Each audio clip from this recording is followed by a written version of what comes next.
Fala Champs, beleza? Aqui é Rashid e no vídeo de hoje a gente vai aprender algumas formas, algumas dicas de como evitar o nulo utilizando objetos.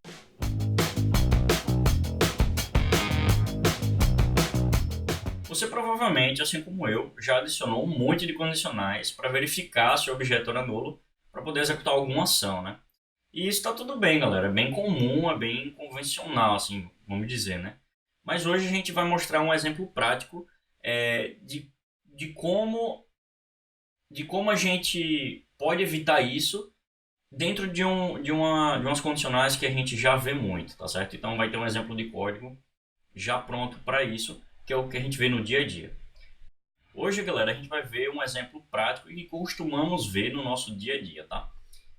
Então esse exemplo é o seguinte: eu tenho um controller chamado PostsController na minha API, tá? API V1. E no meu método index, que é normalmente para trazer a listagem dos posts, ele faz uma pequena verificação. Se existe um usuário corrente, ele vai pegar os posts desse usuário. Caso contrário, ele imagina que o usuário não está logado na sessão e ele pega os posts públicos.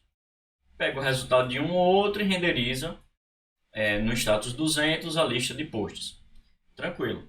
A gente tem um teste para isso já, tá? Então, posts spec.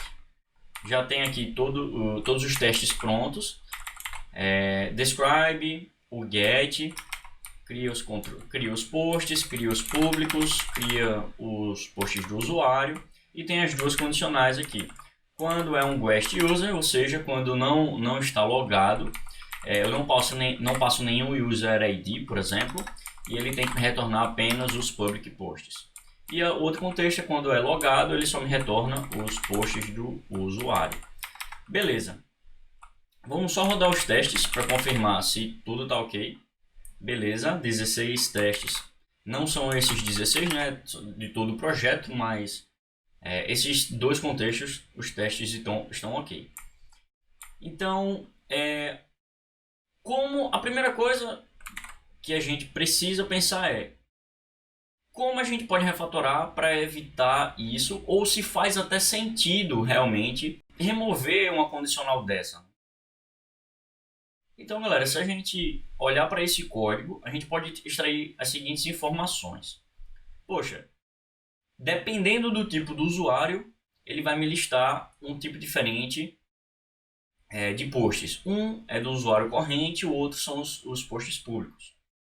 Galera, faz sentido eu perguntar, poxa, se o usuário corrente é nulo, eu posso dizer que ele é um guest user, assim como o nosso teste que já tinha aqui, ele informa quando é um guest user. Então, se a gente abstraísse o nosso código, esse if else, para o seguinte código, posts vai receber current user.posts. O current user, ele identificaria automaticamente se é um guest ou se é um logado. E cada caso ele vai ter o seu tipo de post. Então, dessa forma, ficaria um pouco mais direto, né, ao ponto. Tipo, independente do meu usuário corrente, eu quero que retorne os posts. E não ficar verificando, olha, se é nulo, me traga alguma coisa, e se não é, me traga outra. Aí eu pergunto, pô, beleza, a gente quer fazer essa alteração aqui, mas a gente precisa alterar os testes inicialmente? Cara, não precisamos. Por quê? Os testes já estão cobrindo os dois tipos. Quando for um guest user, ele vai me retornar os públicos. Ou seja, ali o guest user já é quando o current user é nulo. A gente só vai mudar a implementação, a gente só vai refatorar a maneira que o código principal está sendo feito. Então eu vou fechar aqui o teste, a gente já tem as nossas garantias dos testes e vamos iniciar a nossa refatoração.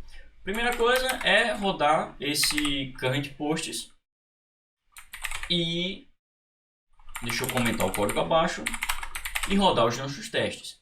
A gente já tem que saber o seguinte: esses testes vão falhar, concorda comigo?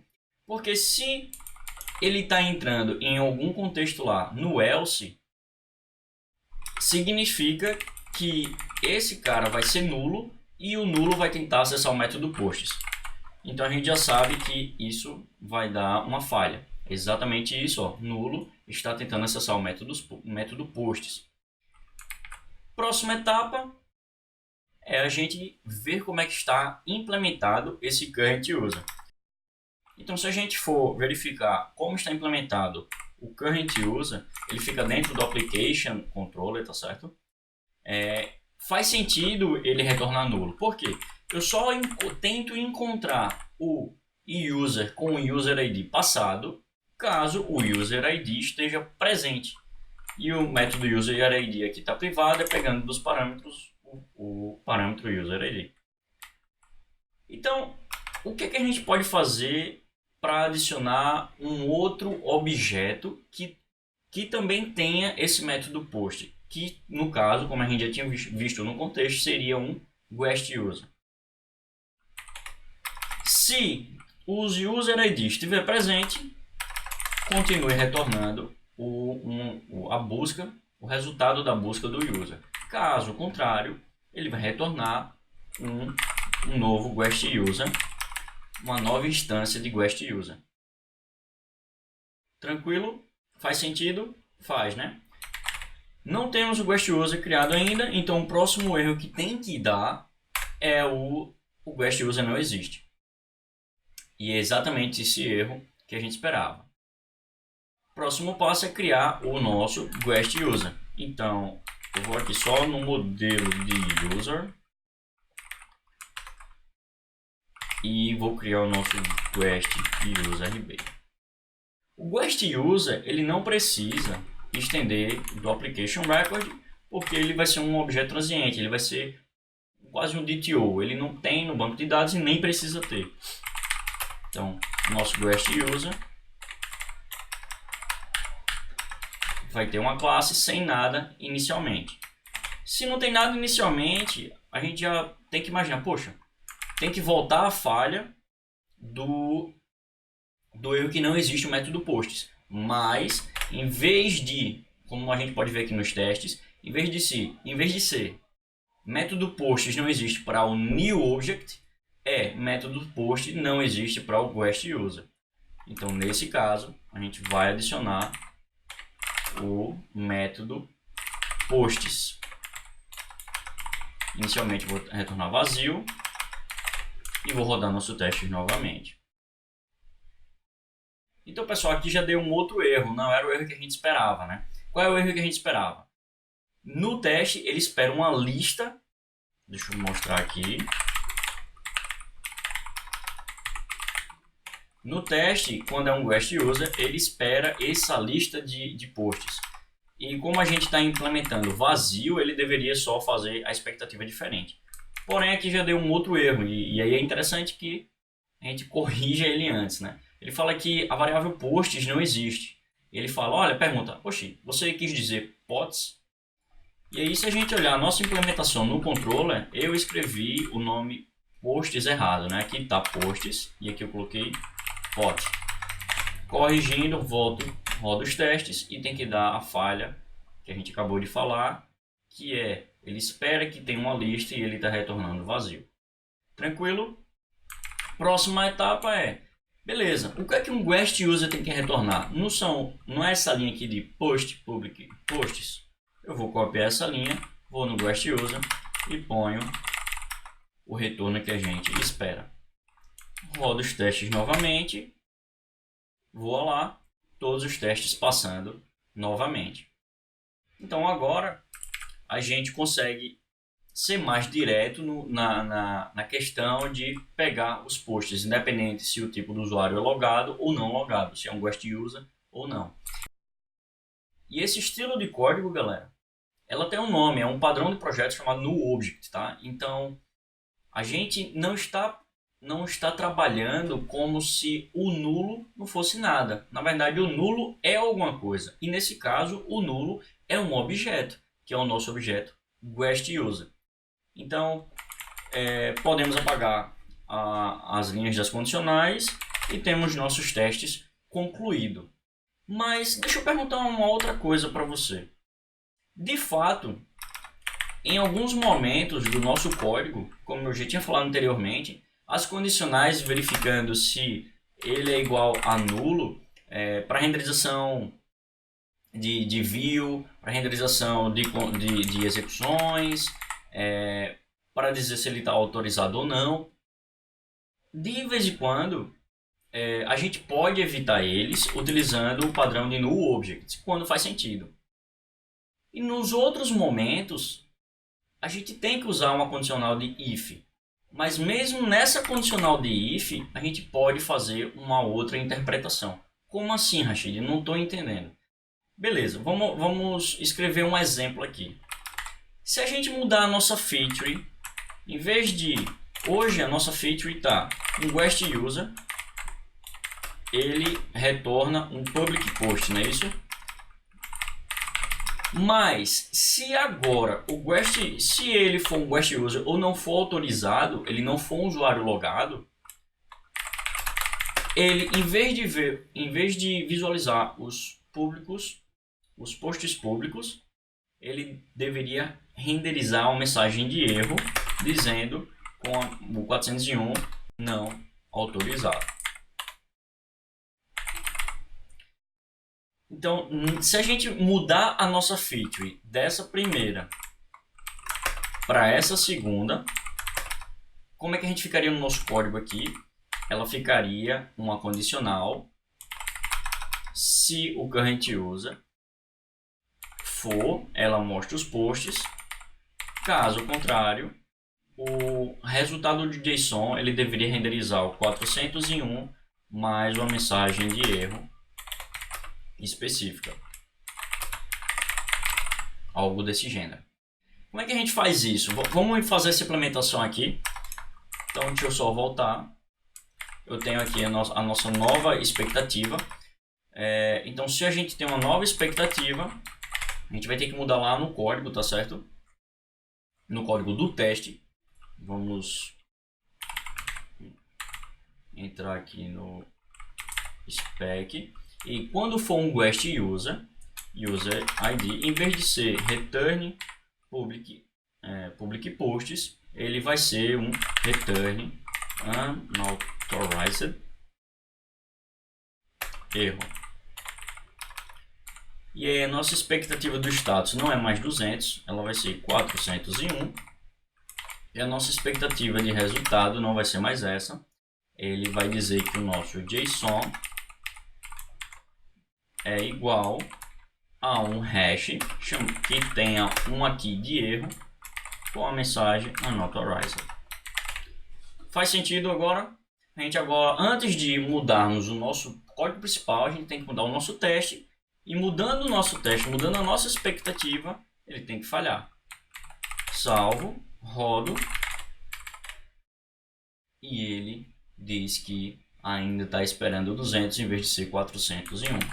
Porra, Chile, mas nesse caso, se a gente fizer o if igual a new, nunca mais vai entrar. Por quê? Porque a nossa implementação de current user agora nunca mais retorna nulo.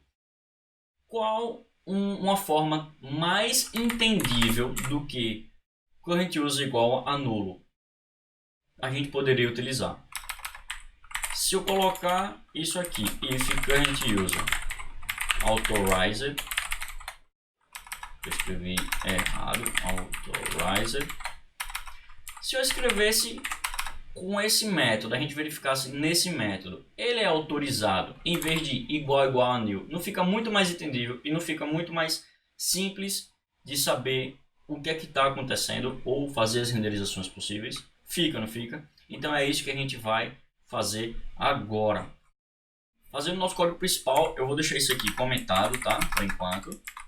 E se for user, agora a gente vai tratar diferente. O resultado dessa action index, ele vai ser current user posts result e o status code vai ser 200. Caso contrário, o status code vai ser 401 e o result vai ser a mensagem que a gente tinha combinado. Erro vai ter a mensagem unauthorized. Beleza, faz sentido. Apaga o nosso. Só vou colocar isso aqui em cima. Agora eu verifico se o current user ou igual a new, como estava. Se for igual a new, na verdade, ele tem que vir para cá e o 200 aí embaixo. E a renderização agora vai ser result e o status code. Rodando os testes, ele vai continuar falhando na mesma, porque, como eu tinha comentado, o current user nunca mais retorna nulo. Então, por que a gente não utilizaria esse do unauthorized? Se for autorizado, deixa eu só mudar isso aqui de novo. Se ele for autorizado, ele pega os posts e o status code 200. Se não for autorizado, manda mensagem de erro. Roda os testes. Como esperado, o método authorize não existe para o usuário. Beleza. Se não existe para o user, o que a gente faz? Vai lá no user e adiciona o método authorize e diz que ele é autorizado já de imediato. Por quê? Se a gente já faz uma busca no banco e acha esse usuário, a gente tem uma instância de user, faz sentido dizer que ele já é autorizado. Se a gente rodar os testes, o segundo teste aqui, ele já tem que passar o da linha 39. Como esperado, o da linha 39 passa, o único erro que está fazendo falhar os nossos testes é o do guest user. No guest user, temos que implementar o mesmo método. Porém, se ele é guest user, o método de authorize ele vai retornar falso. Roda os testes. Mensagem está errada, beleza? Ele já não, o status code já passou, então a gente escreveu em algum momento alguma coisa errada. Ele espera que seja eu escrevi tudo errado, na verdade. Então vamos corrigir tudo aqui. Na verdade, unauthorized. Eu acho que é assim, né? Então, e aqui ele é a chave em string. E roda os testes. Ainda deu, vamos ver o erro. Eu ainda escrevi errado. Beleza, ele pegou ana.